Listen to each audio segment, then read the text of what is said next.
श्री स्वामी समर्थ. नमस्कार मित्रमैत्रिणींनो, आपल्या उत्सव रंग चॅनलमध्ये पुन्हा एकदा सर्वांचे मनापासून खूप खूप स्वागत आहे.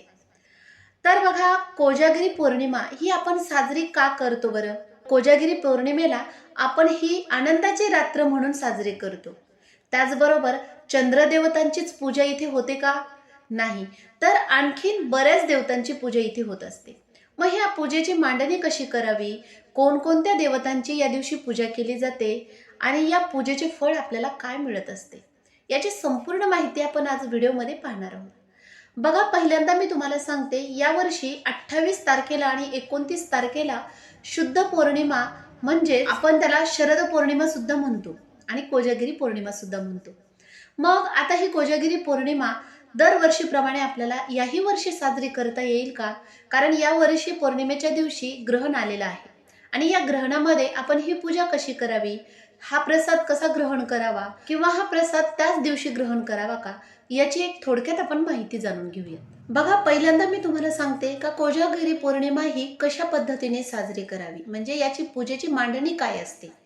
एक पाट घ्यावा, त्या पाठावरती पांढरे वस्त्र अंथरावे आणि पांढरे वस्त्र अंथरल्यानंतर कलश स्थापन करावा. म्हणजेच सुरुवातीला एक वाटी तांदूळ घ्यावे, तांदूळाच्या मध्यभागी गोलाकार करून त्यावरती आपला तांब्याचा तांब्या पाण्याने भरून ठेवावा.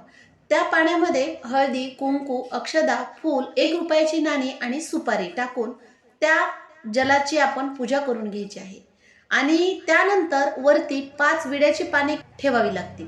मग हा जो कलश आहे, तर तो कलश म्हणजे इंद्रदेवाचे प्रतीक आहे.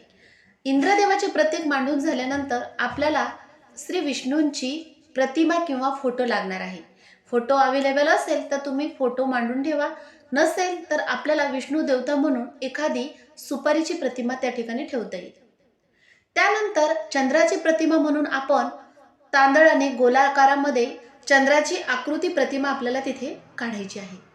त्यानंतर समोरच 4 विड्याची पाने 2-2 करून ठेवायची आहेत आणि प्रत्येक पानावरती अक्षदा ठेवायच्या आहेत आणि त्या प्रत्येक पानावरती गणपतीची प्रतिमा म्हणून पहिली सुपारी ठेवा, दुसरी सुपारी आपल्याला विष्णू देवतेचं प्रतीक म्हणून ठेवायचं आहे, तिसरी सुपारी आपल्याला माता लक्ष्मीची प्रतिमा म्हणून ठेवायची आहे आणि चौथी सुपारी आहे ती म्हणजे कुबेर. कुबेर यंत्र असेल तर तुम्ही कुबेर यंत्र त्या ठिकाणी ठेवू शकता, नसेल तर सुपारी आपल्याला प्रतिमा म्हणून ठेवायची आहे. आणि परत एकदा सांगते, या 4 सुपाऱ्या आपल्याला मांडायच्या आहेत. जर तुमच्याकडे विष्णू देवतेची फोटो नसेल तर, फोटो असेल तर तुम्हाला 3च सुपाऱ्या मांडाव्या लागतील.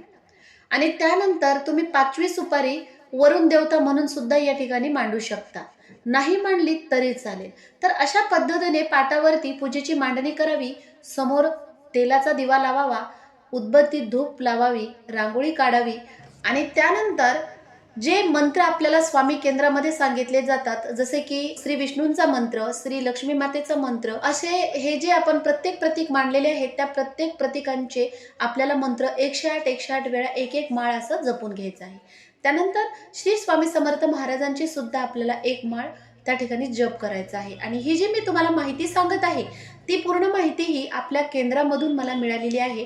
ग्रुपवर माहिती येते, ती माहिती मी संपूर्ण वाचून या पद्धतीने सांगण्याचा प्रयत्न करत आहे. तर ही झाली पूजेची मांडणी आणि संपूर्ण पूजा झाल्यानंतर रात्री 12 वाजता आपल्याला, खालची पूजा झाल्यानंतरच आपल्याला वर जाऊन गच्चीवर चंद्रदेवतांची पूजा करायची आहे.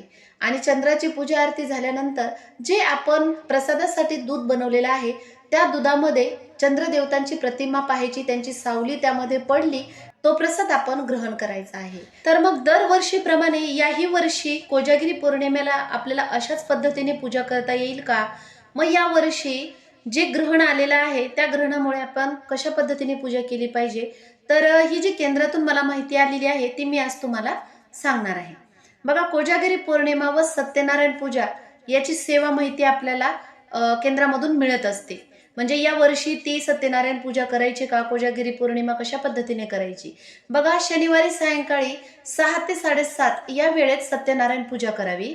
त्यानंतर रात्री 11 वाजता उत्तर पूजा करावी. म्हणजे आपण जो सत्यनारायण केला तो, प्रत्येक जण सत्यनारायण करतो असं नाही, पण स्वामी सेवेकरी तर कंपल्सरी ही पूजा करत असतात.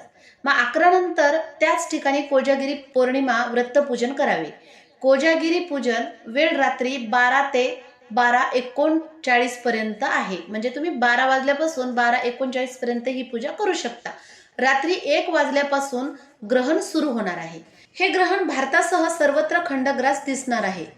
बघा, बाल, वृद्ध, अशक्त, आजारी व्यक्ती आणि गर्भवती महिलांनी शनिवारी सायंकाळी 7:41 पासून वेद पाळावेत.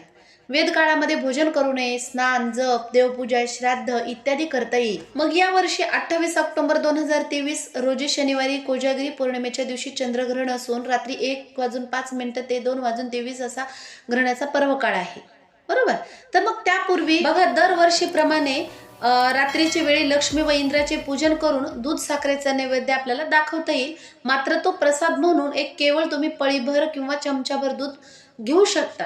राहिलेले जे दूध आहे तर त्यामध्ये तुळशी पत्र टाकून तुम्ही दुसऱ्या दिवशी घेऊ शकता. दुसऱ्या दिवशी म्हणजेच 29 ऑक्टोबरला ही पूजा आपल्याला करता येईल. पण पौर्णिमा ही लगेच संपणार आहे. पण पौर्णिमेच्या दिवशी आपल्याला जर पूजा करायचीच असेल तर तुम्ही जे आता मी तुम्हाला माहिती दिलेली आहे त्यानुसार तुम्ही ती पूजा करू शकता, प्रसाद ग्रहण करू शकता. जर तुमची इच्छाच होत नसेल तर तुम्ही सरळ दुसऱ्या दिवशी ही पौर्णिमा साजरी करू शकता.